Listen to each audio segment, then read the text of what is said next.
All right, great performance. Thanks again to Caleb Paetz on the violin and Ross Baumgartner on the piano. Appreciate them coming by. And one thing you probably didn't get is that Caleb is 13 years old, that's right? So, don't be fooled by his stage presence. He's got a lot of experience to gain, and he's well on his way. I know as a fellow musician, I don't know that I've ever performed a concerto at 9 a.m. before. So bravo to you, and great work. Well, good morning. My name is Joel Land, and it's great to be with you again this morning with 1 Million Cups, Bismarck Mandan. We've got a few announcements, but I'm excited about today's presenter and excited to have you on board. If you have the 1MCND app, go ahead and check in now so we know that you came and that you're involved. If you don't have that app, go ahead and download it. It's an easy way for us to keep track of who's coming and keep you informed. We'd like to thank our sponsors who have been continually allowing us to keep this program running. And so there they are on the screen. If you know anyone that's involved with any of those companies, be sure to extend them a warm thank you for letting us do what we do here at 1 Million Cups. So what is 1 Million Cups? Well, as a non-coffee drinker, I had to really think about this and think about, okay, am I going to associate myself with a coffee drinking cult? Well, that's not what it is. 1 Million Cups is all about entrepreneurs, and it's free. It's a free weekly program that gives 1 or 2 local startups the opportunity to participate and pitch their idea and engage their community and get helpful feedback and work on presenting what their company is all about. Would also like to take just a moment to ask this question. This is kind of the founding question of 1 Million Cups. Can we change the face of our startup community over 1 million cups of coffee, connecting local entrepreneurs, etc.? So that's what we're going to try and do. We've got a job board, I believe. Is that right? We have a job board? I'm seeing that here on my notes. So there's a couple things along with that. We've got community announcements. Tyler, if you want to give that one for Disrupt Well here. Good morning, everybody. Our friends Evan and Janya Anderson, who are the lead organizers of Disruptable, couldn't be here this morning. They're up in Walhalla at a Pembina Gorge board meeting. But they wanted me to make this announcement for them that the 4th annual Disruptwell Conference Summit is taking place September 29th here in Bismarck. So the purpose of Disruptwell is to bring together some of the leading minds and greatest thinkers when it comes to disruptive technologies that are affecting our economy and our communities. So talking about ag tech, drone technology, AI, Bitcoin. Of course, we'll be discussing a lot this year about how these technologies are helping us work through COVID-19. But they bring in speakers from all over the country for this conference. It's a really good opportunity, whether you're a freelancer, an entrepreneur, or part of an organization, a really good learning opportunity for you or your team. So to learn more or to get tickets for it, check out disruptwell.com. And again, that's September 29th. I think tickets will be available at least through the end of August here. So disruptwell.com if you want more info, and I highly recommend. Thank you. Great. Okay, well, while the presenter is speaking today, there's a couple ways to interact. For some of you who may not be in person or maybe a little shyer, you can use the hashtag 1MCND on Twitter to ask those questions, and we'll have someone that is monitoring those questions and will ask them for you. They'll be your voice today. And also, you can comment through the live feed. If you're watching on Facebook or online, feel free to send in those questions. I know you're going to have some today. So our speaker this morning is a man who traveled from far away, found himself in North Dakota. And my experience with him was actually during a performance. I was playing with a group at Laughing Sun Brewing here in town. And all of a sudden, before I knew it, our band leader had asked our presenter up on stage, and here I am standing next to this guy who's handsome, who is, looks like he's got it going on, and here I am next to him going, man, what is happening? What is going on? Kind of getting a little bit of an ego complex, like, well, I thought this was my stage. I'm playing my horn, but come to find out, it was my now friend Michael, and couldn't be a nicer guy. Great musician, plays trumpet, also is a vocalist, very experienced, and excited for you to hear from him today. But what he's going to present is the topic of band leading and the topic of live performance. And for those of you that may not feel like you're a musician or you have live performance interest, he's going to share the life lessons that he's accumulated over the years from that venue, but also just realizing that those lessons apply not only on the stage, but in all of our daily lives. So without further ado, I'd like you to welcome Michael Cartwright to the stage.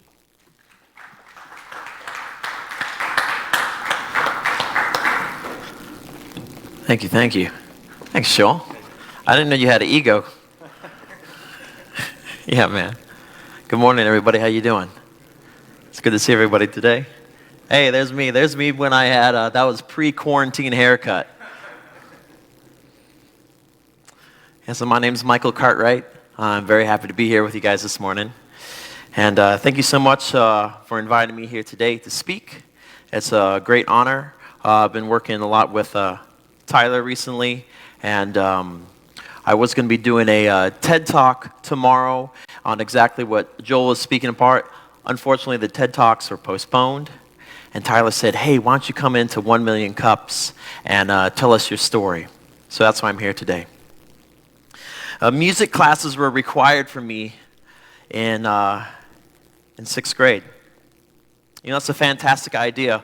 All public school students had to choose between one of three: the band, the orchestra, or the chorus. My teenage older sister was in the chorus, so obviously that wasn't an option for me. The orchestra seemed kind of foreign to me, but the band had all the cool kids. So I picked the band. I was given the choice between trumpet, trombone, or snare drum, and I picked the trumpet. So in my mind, I've imagined a magical fortune-telling letter that would have been in the trumpet case that little Michael Cartwright opened up to find on his first day of band in 6th grade. And I think it could have said this: Dear Michael, you are holding the greatest physical tool you'll likely to ever find. This tool will open doors for you, grant you opportunity, and give you self-fulfillment. In the future, you're going to find yourself on the coasts of Italy playing music for distinguished guests in a castle, and you'll teach the next generation. You'll make music on the summits of 14,000-foot mountaintops in Colorado and atop the tallest buildings in New York City. You'll stand on stages where audiences fight to see you in the front row and new lovers meet in the crowds, all because you're living your life passionately. So pick up this trumpet, Michael. Remember to enjoy practicing, and always, always call your mother. Man, I imagine if that letter had really existed. I look back upon that day of choice I had, and I see that it was huge. I can retrace just about everything that I am now in my life because I chose the trumpet that day. Choosing the trumpet gave me a genuine interest in something. I think that it's very important that we support each other's interests, because when an interest is supported and encouraged, it grows. Luckily for me, I found a genuine interest that was supported by my family, my friends, and my school district. Since the beginning days of me playing trumpet, I've explored many interests directly related to music, and some not. So today my interests have intertwined and I make a living off of it. I'm a professional frontman. I lead bands at concerts and events all around the world. My role of frontman means that I have a level of mastery in many areas. I'm not just a trumpet player. I'm a captain. I'm a singer. I'm a song maker. I'm a coach. I'm a protector. My interest in music, in understanding people, and in understanding leadership have made me for Southern California, and I joined a performing group called the Young Americans. The Young Americans set us out on tours with the goal to promote music in the schools. I toured for a combined 2 years through the United States, Europe, and Australia, staying with local host families in every town that we went. I learned so much about courtesy and awareness from being a guest in homes where the families had very different economic situations, languages, and cultures than my own. The life experience I gained from touring with Young Americans is absolutely priceless. After tour life, getting a formal college education was important to me, so I laid firm roots in California. I spent 3 years at the Cypress Community College and another 3 years finishing my music degree at the University of Southern California.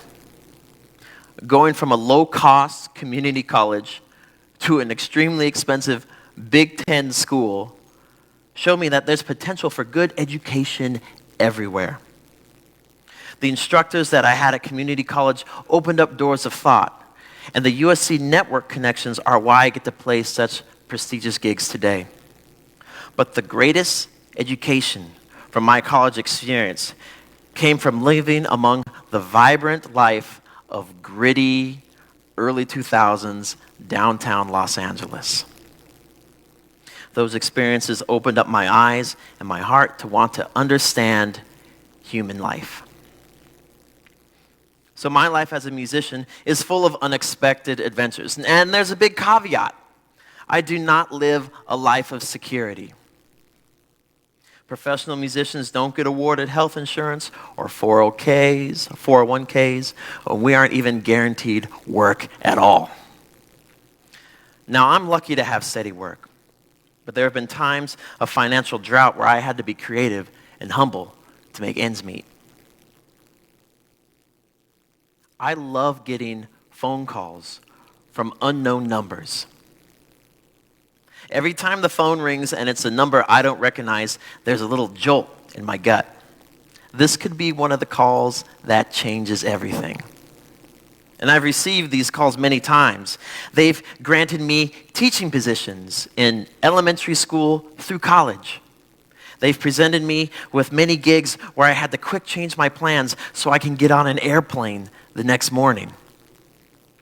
These calls make my life hard to predict, but that leaves my life open to any and everything. And you know what? I like that. Once in a while, I do audition or apply for what's next, but more times than not, I'm surprised by these mysterious phone numbers. As a professional musician, it's not just how good you can play to why I get these calls. There's plenty of people out there more talented at their craft, but myself, as a full package, can't be beat. I'm responsible, I'm friendly, I'm honest, diversified, and talented. Reputation matters big time in my world. I have an attribute of my mindset that's a blessing and a curse. I'm never satisfied. This is a blessing because I'm always excited about growing, about making things more awesome and bigger adventures. This is a curse because I can get on a spiral of thought that doesn't allow me to stay present and enjoy my life for what it is. With that in mind, the question of, am I living the life of my dreams with all the cool things that I do, is actually a bit heavy for me. When I hear that, I automatically think of all the things I want, but I don't have, and I'll tell you the truth, that's a crappy feeling. So I realize, if I tell myself, am I living a life of my interests?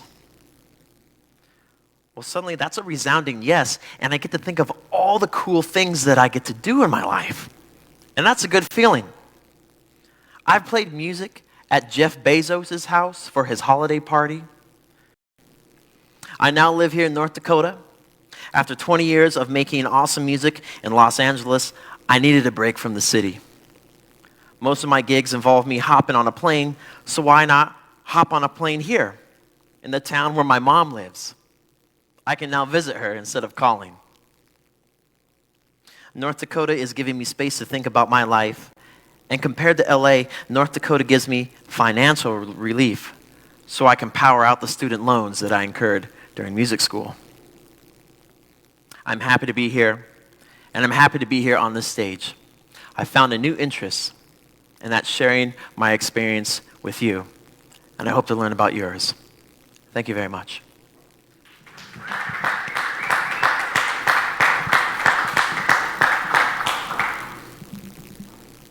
Excellent. Awesome. Love it. Cool. Well, why don't you grab a seat, Michael? Hey, thanks. Well, let me grab I have tea as well. So. Yeah, good deal. I was sipping mine down in the third row. So we can just chat as if nobody's here, but keep in mind, if you have any questions for Michael, anything that really hit you as he was speaking, feel free performing in front of an audience. And I would say that most of our listeners today are an audience. You know, either they're going to live shows or they've been a part of those. How much of what the audience gives you changes your gig, changes your show? Besides, I have an idea of what I want to give to the audience. Obviously, I'm prepared in a certain genre of music. I play a certain instrument. The band has certain things that we're going to share. But how we deliver that to the audience is completely dependent on what I receive from here. I use an analogy a lot that playing music is a lot like going on a first date. You get out on your date, and you obviously have things about you that you want to share with who you're with.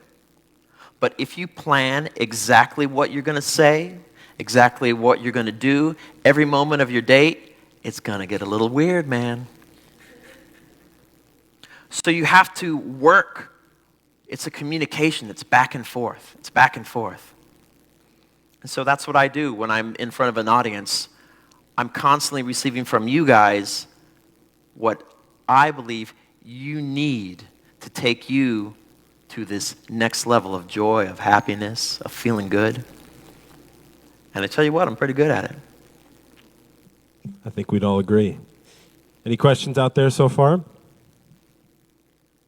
I have one, Joel. Yeah, go ahead. So, Michael, great job. Great to hear more about your story this morning. When you talk about when your phone rings and it's a number you don't recognize and that kind of excites you, as a musician, you're still an entrepreneur, right? You're getting gigs, you're marketing yourself. Mm-hmm. What's your approach to marketing yourself as a musician? Is it mostly word of mouth and kind of grassroots organic marketing, or do you have a more intentional approach to that? Well, I guess the intentional approach would come from, obviously, I have a website, and I promote every gig that I have online.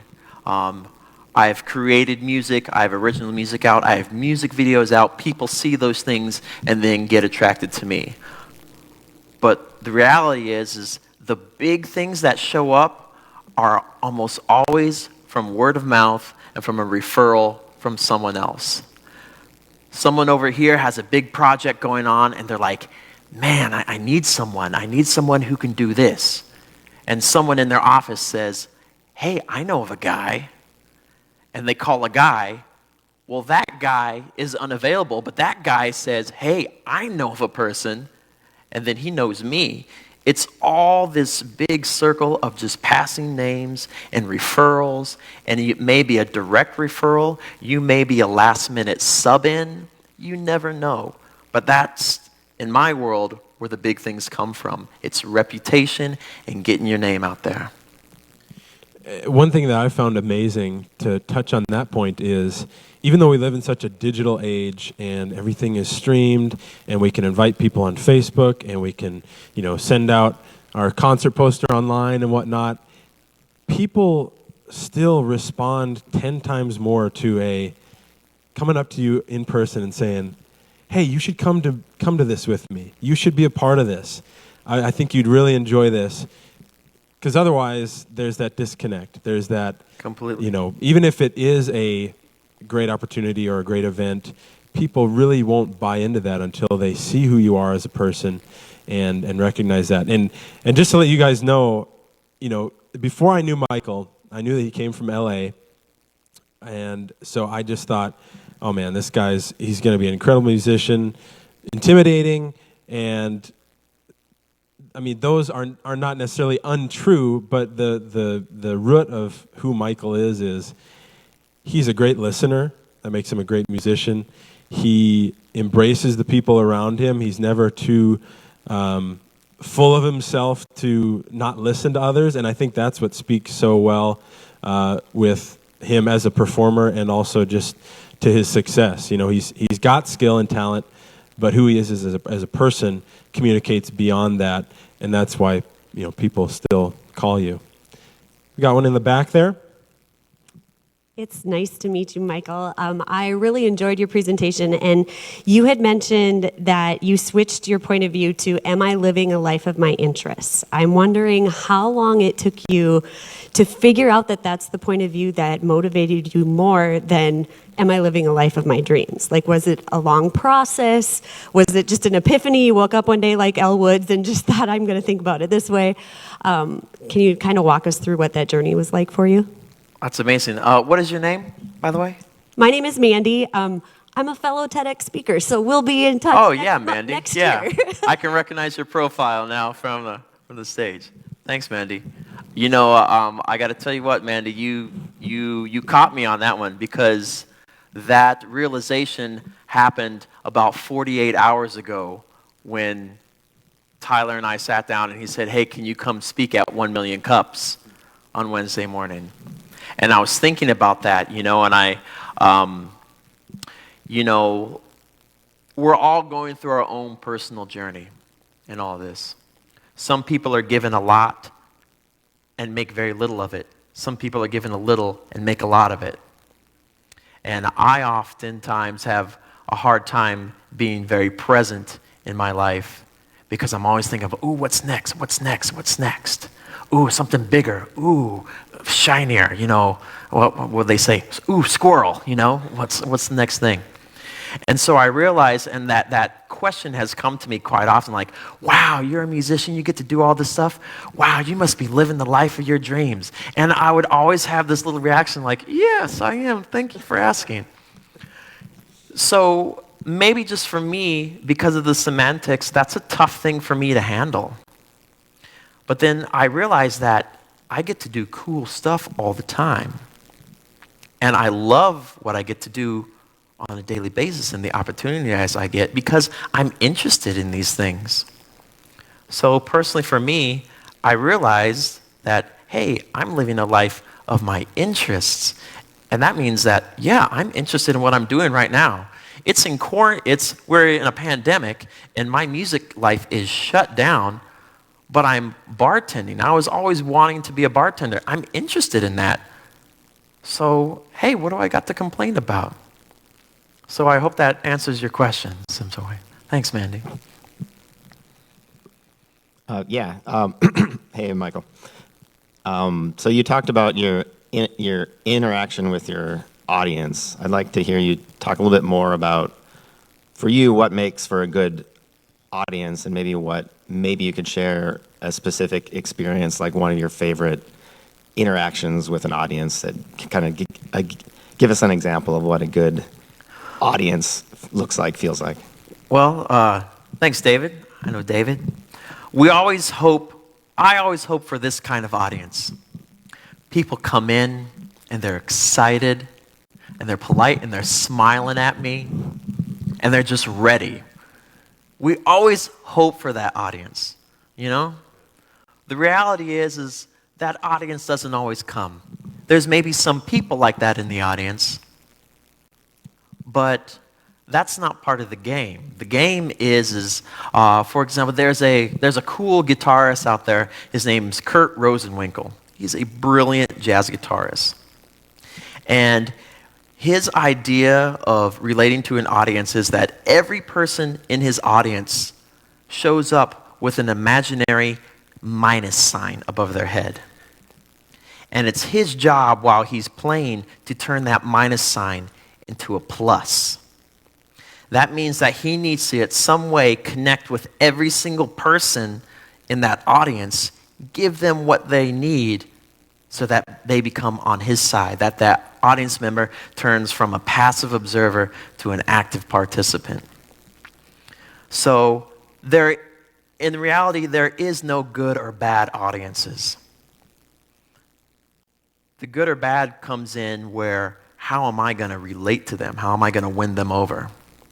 Because everybody's different, and you never know what you're going to get. Luckily, most audiences tend to fit a bit of groupthink.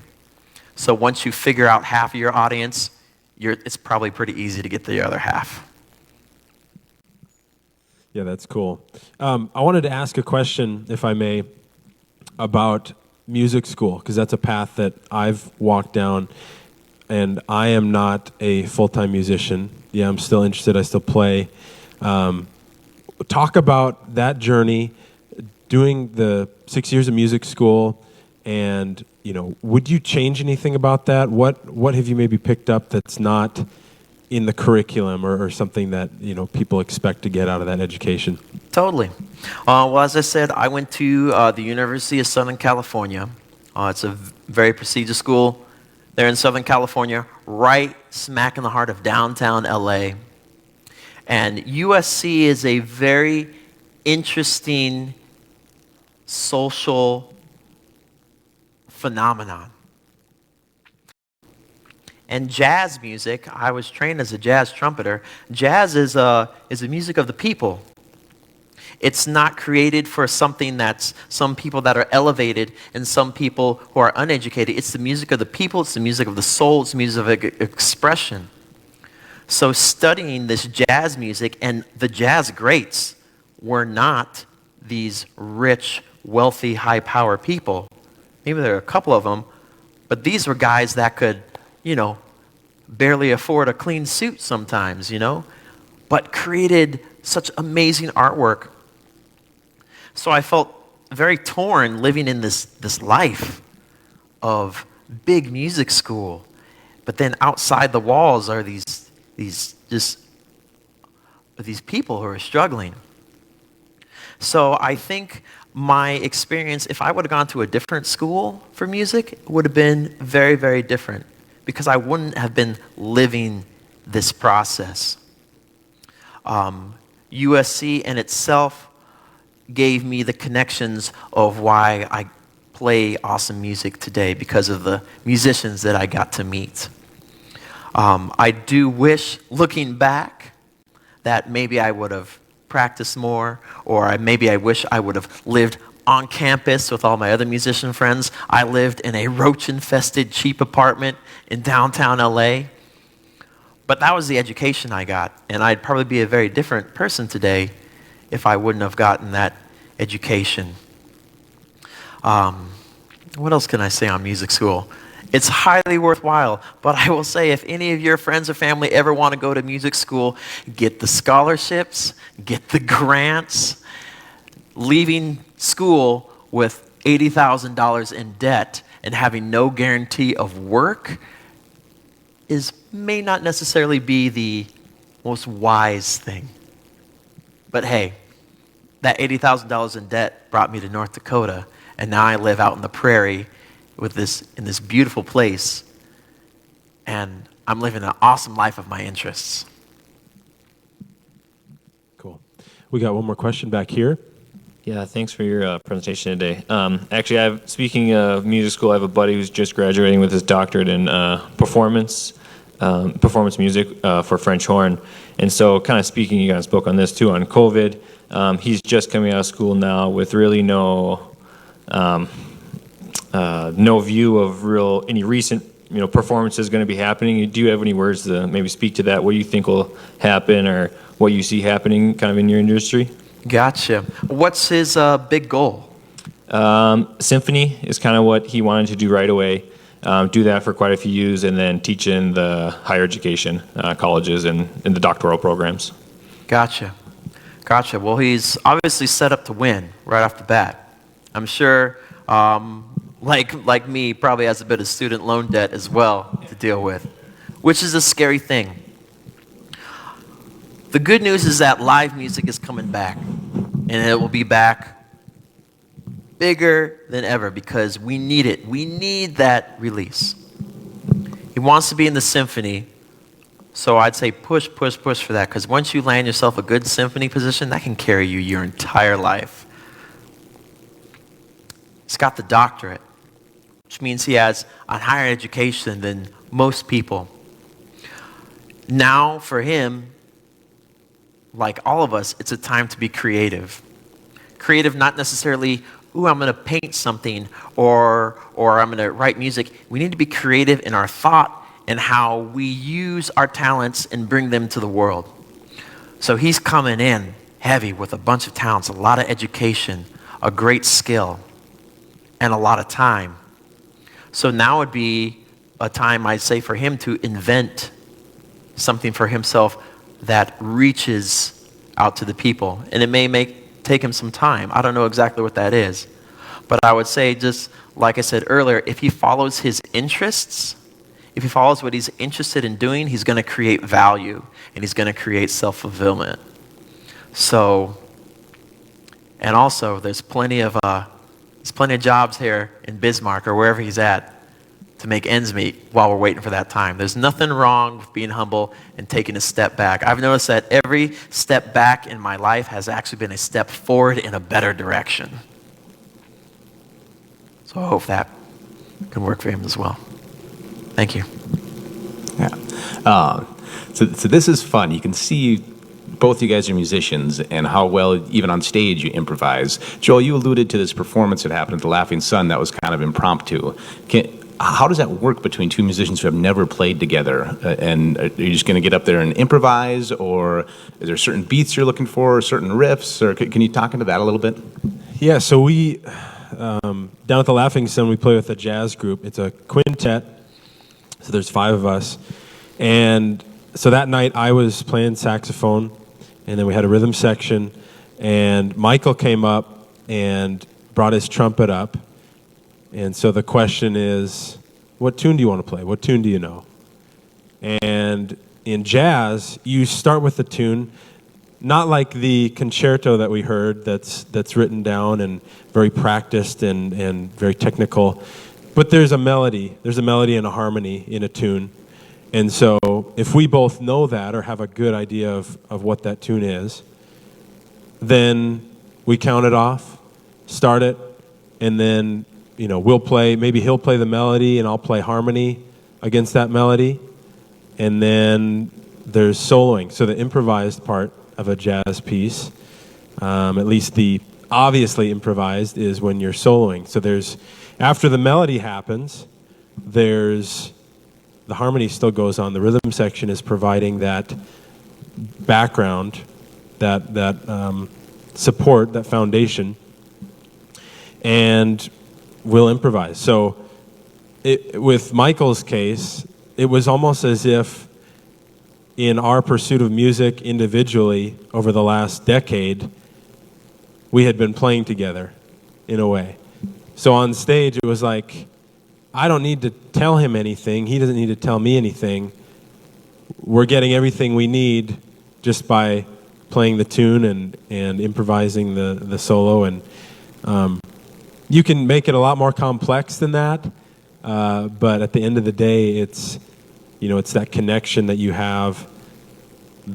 Starting with a kind of a repertoire that is understood of standards and jazz tunes that date back to the 20s and 40s, and going from there. And I think that segues into my next question, because I think for maybe a lot of people, music is unattainable, or they maybe played an instrument at one point and then they gave it up. I hear that a lot. I hear that a lot from people who say, "Oh, I used to play saxophone," and it's like, great. And they're like, "Yeah, I haven't played for 30 years." But a lot of people understand that music is kind of, you have to invest into it. You have to put some time toward the skill. What, for you, Michael, going through all of your experience and all your different places that you've lived and groups you've played with, talk about the kind of back and forth between pursuit of music as the goal, or also seeing maybe an equal or greater goal in relationships, in camaraderie, community, whatever you want to call it. Yeah.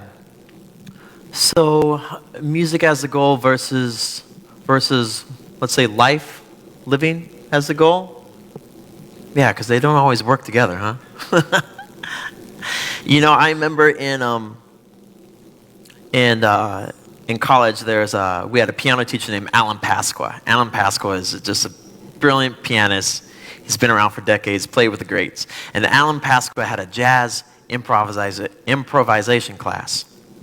And I came into college a little later than everybody else. I was in my mid-20s in classes, and everybody was in their 18 and 19, and everybody's really about jazz. We call them the jazz police. The jazz police are the guys who are like, they get together and they talk about jazz, and you'll play a solo and they'll be like, nah, man, that wasn't hitting. This is the good stuff, man. It's the jazz police. They're very serious about the authenticity of their craft. And I came in more as a R&B pop guy. So in Alan Pasco's class, once a week, somebody got to bring in music to showcase something what they liked about jazz. So I brought in my record player, and I had a Marvin Gaye live album that I wanted to share with everybody. So I trucked this thing in from downtown LA, plugged it into the system, put on the record, and the record's spinning and it's playing Marvin Gaye. And the kids, the awkward kids in the jazz police are kind of like, they're waiting for it. They're waiting for the good stuff. This isn't jazz. This isn't jazz. This isn't jazz. And I remember that day, I felt like a failure. I felt like what I had to offer wasn't valid. Now we fast forward 5 years down the line, everybody's graduated, and now we're all looking for work. And we found that, hey, what's going to work is if we start a cover band and play for the people what the people want to hear, we can make some good money. So the jazz police, one guy in particular is named Eric, saxophone player, he put together a band, and he started assembling the band, and he called me to come in and be the front man for this band, because I had an education, a natural education, that the rest of these guys didn't. All of a sudden, now we have a band together, a successful band, with all of the elements of the people from school. Myself, who was the outgoing, personable one, played horn, sang, the nerdy jazz police bass player. And all of a sudden, it wasn't about the music anymore. It was about teamwork and about sharing and about supporting each other. And all of that happened because everyone was able to express their talents of how they are. And that's kind of how life is. I think that every single person on this planet is born with latent talent, with undiscovered superpowers. And if we all get the right opportunity to find those powers and to share them, man, we're a powerful group of people. And bands are like that, Bands are like that. We get together and we get to share what our individual talents are. And so the music and the magic of life get to intertwine, because it's not just about the product. The product doesn't work unless you have that human connection and all of it. I think I went on a tangent on that one, but yeah. I knew you would. It was beautiful. I love tangents, yeah. I have one note on what you said. You were talking about attributes, and I don't remember them all, but one that stuck with me is you said you're a protector. Yes. And so talk about that a little bit, because I think I know where you're going, but maybe you can elaborate on that for our audience today. Gotcha. So I'm a professional frontman. All right. I represent an organization to make it more appealing to the public. I'm a barrier between what I hold dear, my music, my band members, my family, my friends, and you all, the wild, the audience. It's my job to make sure that these guys are represented correctly so that you understand. And it's also my job to make sure that what comes out of the audience, because you never know what it's going to be, stops at me and doesn't affect them. So that could be from a bigwig, so somebody, the top brass saying, Michael, we want your band to do this. We think you guys should come out wearing hot pink hats and stilettos. It's going to be a great thing. It's going to work with your music awesome. And I get to say, no, that isn't my product. Now, if you want to do blue hats and sparkly stilettos, then we can do that. But it's my job to be that filter, that barrier between. And you kind of got to have a thick skin sometimes, and my feelings get hurt sometimes. But you know what? I'm going to stop those bullets before they hurt this side, or stop this side from doing something that's going to hurt that side. Well, I'm going to make one quick plug for you, and then we'll ask our last question. So, Michael, with all of his knowledge, one of the ways that he's been creative in this pandemic season is he's started to put together and assemble a catalog or a book or a work of his little tidbits of knowledge that are actually big tidbits when it comes to performance and being a front man. And so he's starting to get this material together, and really it's just putting into words what you know and you've already executed so well over the years. But it's called Frontman Talk, and be looking for that, because he's, again, when he's not bartending, he's working on that, piecing that together. He's already started doing some simple videos just to kind of get himself in the habit. Do you want to share how people can connect with that? Because even if you're not a musician, I know we keep saying that, but you'll find worth in what he has to share, even if you never set foot on a stage. Just even if it makes you a better audience member, learning from him, and it's well worth your time.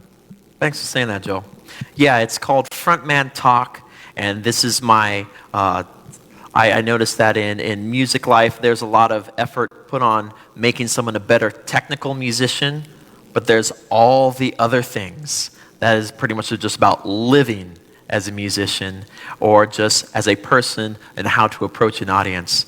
So yeah, right now it's in its grassroots form. It's on Instagram at Frontman Talk. I have some great videos on there. Even if you don't play an instrument, there's some heavy lessons that I'm throwing. Like guard your tambourine with your life. Oh yeah. Don't let anyone touch your tambourine. Never let anyone in the audience get the tambourine.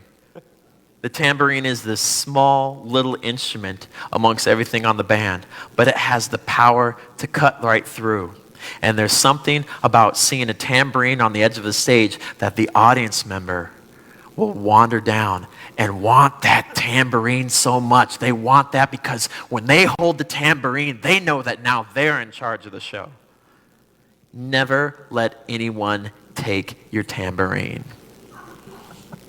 That's great. That's if you get anything from today, that's it. Yeah. All right, Tyler, you want to ask our last question? Yeah, you bet. Michael, thank you so much for taking time this morning, giving us and our audience some of your time.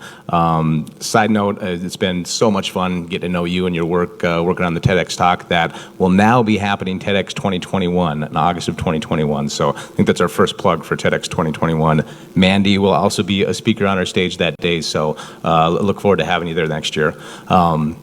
Last question we ask every week is, how can our 1 Million Cups community here in Bismarck and Mandan best support you?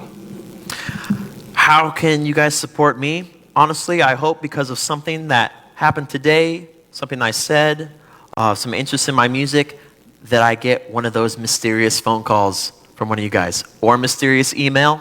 I'll take that as well. You never know what's going to happen once we collaborate, and I'm a creative person, so if you are ever interested in having entertainment or just something, you want to take an event to the next level in some sort of way, I can probably help you out on that. Unless anybody's independently wealthy and wants to expunge my student loans, that would help me out as well. But I'll take the mysterious phone call. And where can people get a hold of you, Michael? What's your website? Of course. So my last name is Cartwright, like the old Bonanza show. My name is Michael Cartwright. So cartwrightmusic.com is my website. That's also my personal handle on Instagram, as well as my Frontman Talk at Instagram. Awesome. Well, thanks so much, Michael. It was a pleasure. Hope you all enjoyed it, and we'll look forward to seeing you next week. But why don't we give Michael one more big North Dakota a round of applause for him. Thank you, guys.